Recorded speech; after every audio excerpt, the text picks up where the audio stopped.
got going on today? Is this a charcoal basket? Yeah, it's a charcoal basket. We're getting ready to smoke some pork chops that I purchased from the meat market the other day. They were freshly cut. So that's what we're going to do. We're going to do that, and I'm going to fix a summer salad that goes with this pork chop. Is this 7:30 in the morning you cooking pork chops? Yes, ma'am. You put the lighter fluid on there? Yes. How long you gonna let this fire burn so you can burn off until you put the chops on Probably between 15-20 minutes. Something like a strangling. So this is one of them Amazon charcoal baskets you talking about right there? No, this is the charcoal basket that it came with the grill? Came with the grill a few years ago. And talk about why you like these baskets so much. What they do. It's just so convenient. It's so convenient. Just like I say, if a person is just starting out, this is the way they probably need to go, especially when they're going to smoke the meat, because this is the safe way, because you have the fire on one side and you have the grill grate on another side. So basically that's the safest way to do this right here if you're first starting out. I'm about to get it going. It's never too early to cook. Never too early to cook. Yes, sir. What I'm getting ready to do now is make a little summer salad for the pork chops. So I've washed everything that I'm going to put into the salad. And the first thing that I'm going to do, I'm going to just cut the little tip out. Now please don't try this what I'm doing now, because this is the incorrect way of using this thing right here. Because normally you have to use it with the handle for bigger items. So it makes your job much more easier. Where you get this machine from? What is it called? It's a multi-slicer, and I got it from Walmart.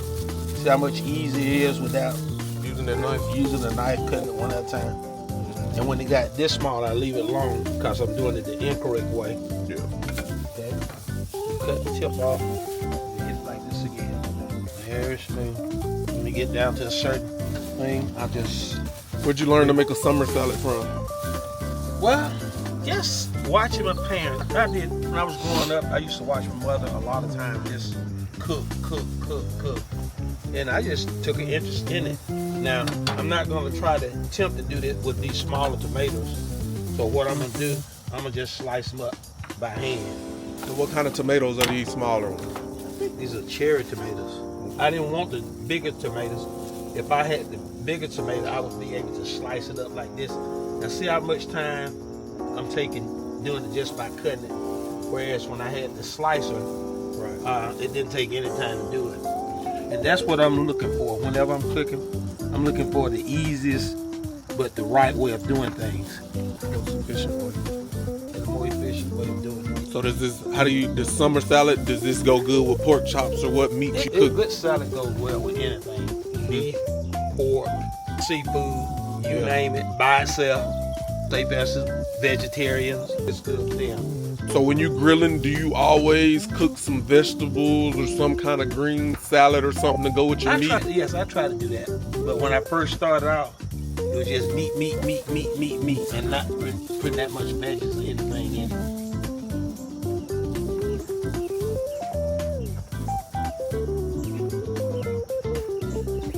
You up cooking early today? Yes, sir. Early bird get the worm. No, for sure. Now what we're gonna do now, I'm get ready to cut my onion. And these little prongs right here will go inside there. Let me go wash this off right quick. Nobody worried about that. So what we're gonna do, we're gonna stick this onion inside these little prongs. Where'd you get this machine from? What kind of machine even is this? This is a slicer. Oh, like that came with the slicer? You struggle a little bit with this. Life ain't nothing but a struggle at the time. So what we'll do, we'll get these. We won't put the whole thing in. What we'll do, we just cut them up like this, or then we just break them up, put them in here like this. As you can see, I'm an onion man. What I'll do now, I salt and pepper these things. And I get my hand and I just move around, and then I do the same thing. Not much, yeah. And what I'm gonna do now, a lot of times people have their own way of putting their sauce on the type of salad that they make. All you have to do, people, just like I say, I do stuff real simple, but it be right. I got the rice vinegar. When you get your rice vinegar, you want to get the seasoned rice vinegar. The seasoned rice vinegar. So what we'll do, we'll hit it, dab it. I know I'm supposed to be using a spoon, but we good. And now what I'll do now, I'll put this thing in the refrigerator until the pork chops are done. So what we'll do now, we're getting ready to place the pork chops on the grill. Now these pork chops right here, these are brown sugar, marinated brown sugar and bourbon. How long you let them marinate for? Overnight, I would say about 12 hours. And these right here are freshly cut from the butcher block. That's where I get all my meat fresh. They're ready to eat right now. You look at them, they're not. Who made the best pork chops you ever had? Alvin Tarver. You're supposed to tell us story. Ada Tarver.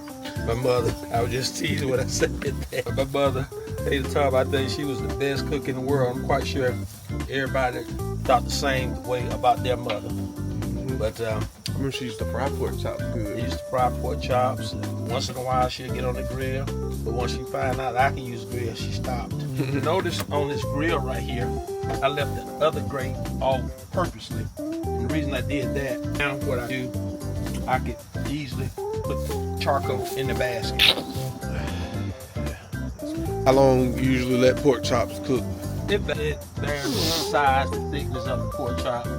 So I'm gonna say roughly about an hour or so. We'll come back and check and see what we got going on. So you flip them while you doing it too? I probably would flip them once.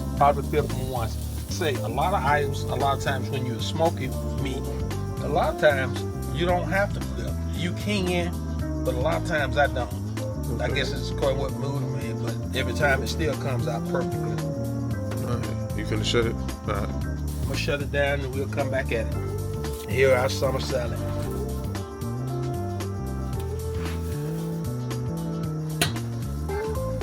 I've been rolling. Wow. That's good. What I'm gonna do now, I'm gonna flip them this time. I'm gonna let the first be last and the last be first. And what I mean by that, I'm gonna just smooth them up now. This is about halfway done. What part of the process? It's probably about 3/4 the way done now. Give it a few more minutes, and then I'm gonna go from there. I'm gonna baste these with the marinade.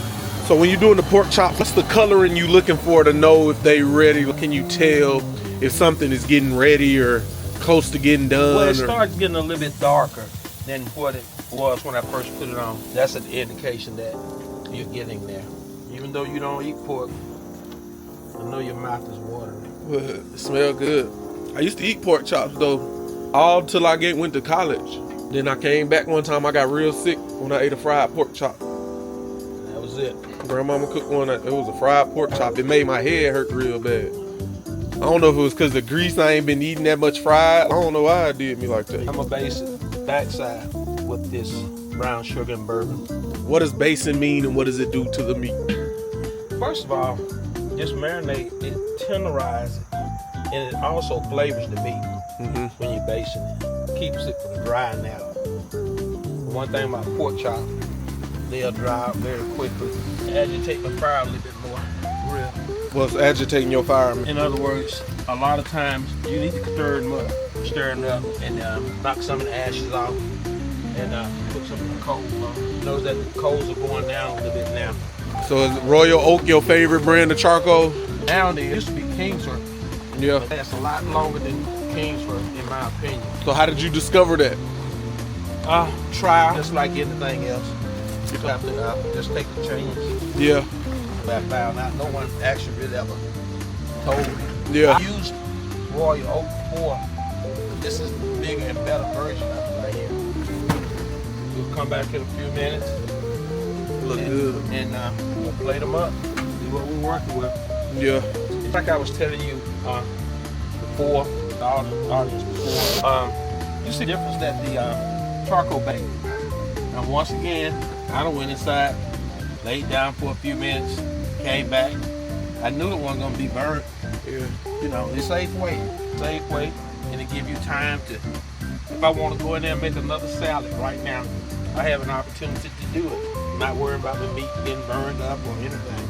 And you start, usually when you know you big grill day coming, you wake up early and start cooking. Oh yeah, you have early. You got to get up. Well, normally I get up between 6 and 6:30, especially when I got a lot to get done. Because if you try to do things the day of, 2 or 3 hours before it began, it'll wear you completely out. You'll be no good for anybody. Yeah. So most people who in there, they get up early cooking that meat. Most people, you have to. Yeah. And as you get older, you just don't have the energy like you once had. And if you get older, trust me, everybody will experience. Your body slow down, everything. So, you know. Next time we come back, we're gonna Plate them up. That's it. Oh, they look extremely delicious, succulent, all the adjectives that you want to put with it. Pork chop for breakfast. There we go. I know the next thing you're gonna ask me to do, try one. Go ahead. So we got it. Just think about it. Got all you want in a pork chop. Very succulent, very delicious. Easy to eat. The smoke taste, flavor, seasoned to the max. Take us out of here. Well, I'm gonna take it out. Now give me a little of this salad first. For your vegetarian, you got your quick little recipe for a salad, tomato, cucumber, onion salad. All you have to do is get rice vinegar, the one that's seasoned. Very delicious. Fresh cucumber. A lot of times when I do pork chop for the side, I'll make a fruit salad. Right. We'll show them the fruit salad at a later time. But that's it. Pork chops for breakfast, cucumber salad for breakfast. Here we go.